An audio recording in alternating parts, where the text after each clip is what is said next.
Now, Canada will never, ever be part of America.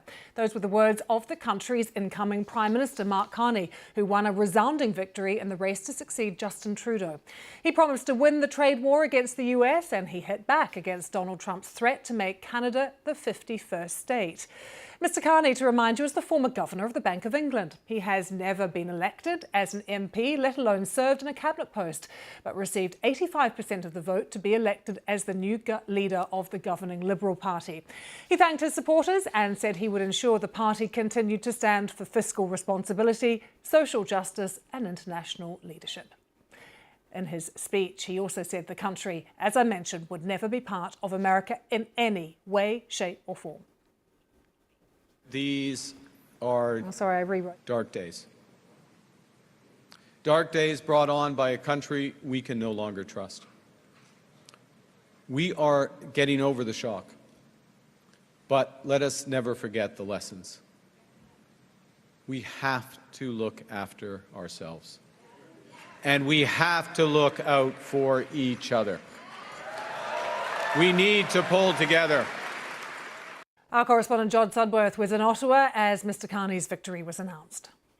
Well, this was a thumping victory for Mark Carney. We saw him on the stage here accepting the leadership of the party, and of course by default he will soon be Canada's next Prime Minister. It's an extraordinary result for the central banker, who, despite having a lot of leadership experience, of course, has very little political experience. But politics in this country has been turned on its head in recent weeks, largely because of what's been happening on the other side of its southern border, with Mr Trump launching attacks on this country's economy with the trade war, and also saying that he wants to make Canada the 51st state of America. That is something Mr Carney said he would never allow to happen. You can see the assembled ranks of the media behind me with their studios built there. The anticipation across the board is that Mark Carney will now call an early general election in an attempt to make his leadership of this country his own.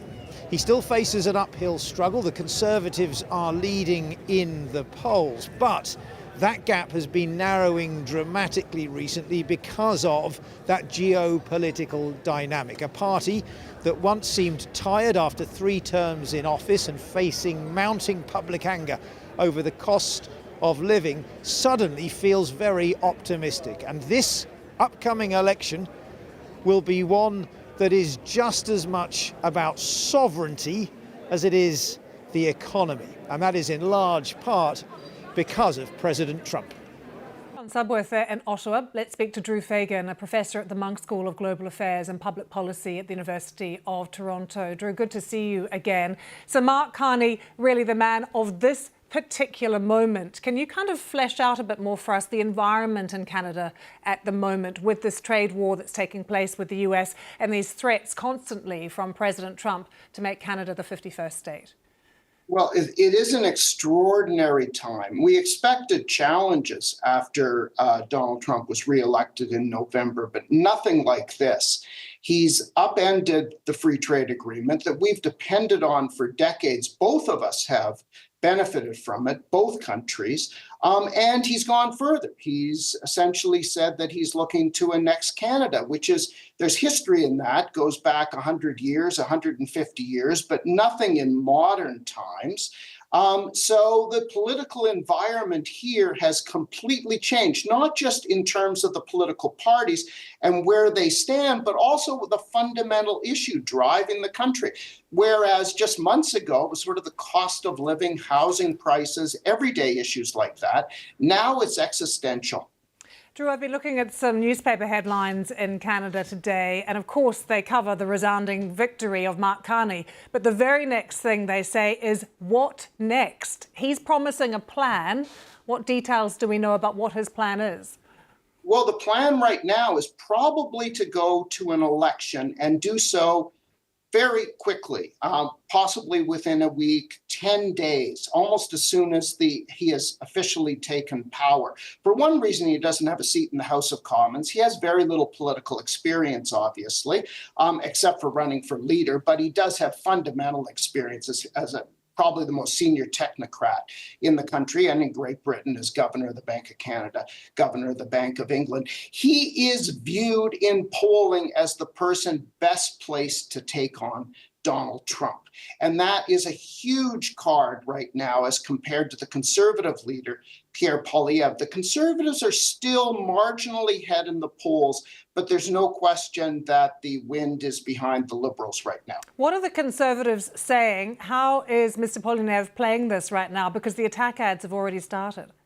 They absolutely have. Elitist and just like Justin.